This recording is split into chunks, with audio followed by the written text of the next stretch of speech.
আসসালামু আলাইকুম। আমি সাইফা ইয়াসমিন নারায়ণগঞ্জ থেকে বলছি, কাছে বা দূরে, দেশ ও দেশের বাইরে থেকে যে যেখান থেকে আমার আজকের ভিডিওটি দেখতেছেন, আশা করছি আল্লাহর অশেষ রহমতে আপনারা সবাই ভালো আছেন। আলহামদুলিল্লাহ, আমরাও ভালো আছি। সাইফা ইয়াসমিন বিটি ব্লগ থেকে প্রতিদিনের মতো নতুন একটি ভিডিও নিয়ে হাজির হলাম আপনাদের মাঝে। আমার ভিডিওটি যদি ভালো লেগে থাকে তাহলে আমার পাশেই থেকে যেতে পারেন।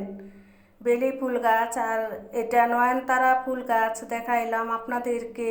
আর এই যে দেখেন কত সুন্দর পুঁই শাক হয়ে আছে। আজকে কোনো রান্না বাড়া দেখাবো না, আজকে আমার ছাদের গাছগুলো দেখাবো।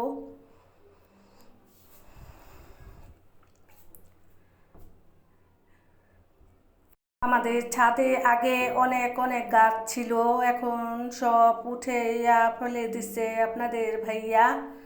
এই যে পুদিনা পাতা অনেক জায়গায় বুনে দিছি। আর এটা একটা ফুল গাছ।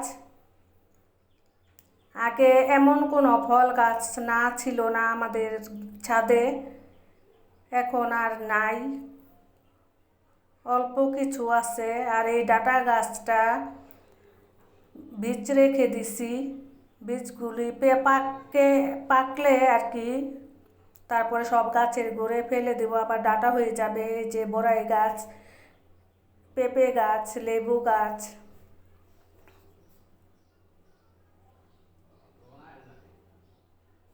লেবুগুলি অনেক বড় হয়েছে।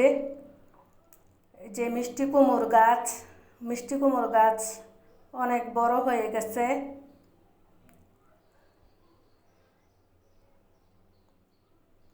তুফানের কারণে মিষ্টি কুমড়োটা গাছটা একটুখানি পাতাগুলি নষ্ট হয়ে গেছে। এই যে মিষ্টি আলু গাছ খুবই সুন্দর হয়েছে। মিষ্টি আলু শাক শুটকি দিয়ে রান্না করলে খুব ভালো লাগে খেতে। এই কারণে মিষ্টি আলু শাক বুনে দিছি। আর এই যে পুঁই শাক দেখেন, অনেক জায়গার ভিতরে পুঁই শাক আছে।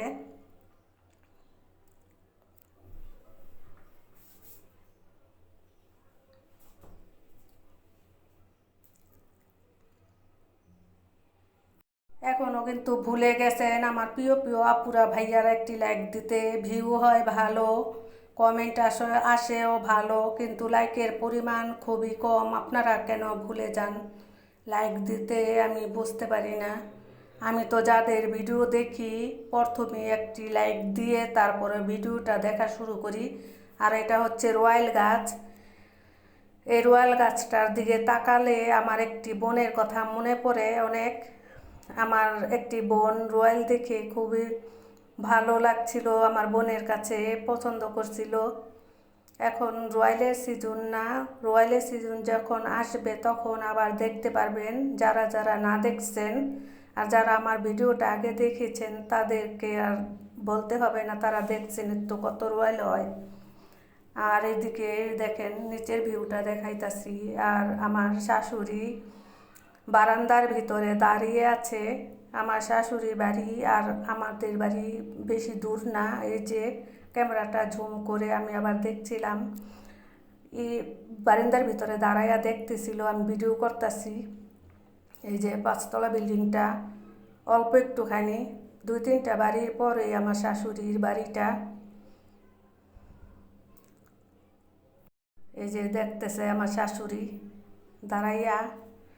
আর এই যে আমার দেবরের ছেলে নিচ থেকে মা মা করে ডাকতেছিল, বলতেছিল আমি আসতেছি। এখন বিদায় নিচ্ছি, আল্লাহ হাফেজ, আসসালামু আলাইকুম।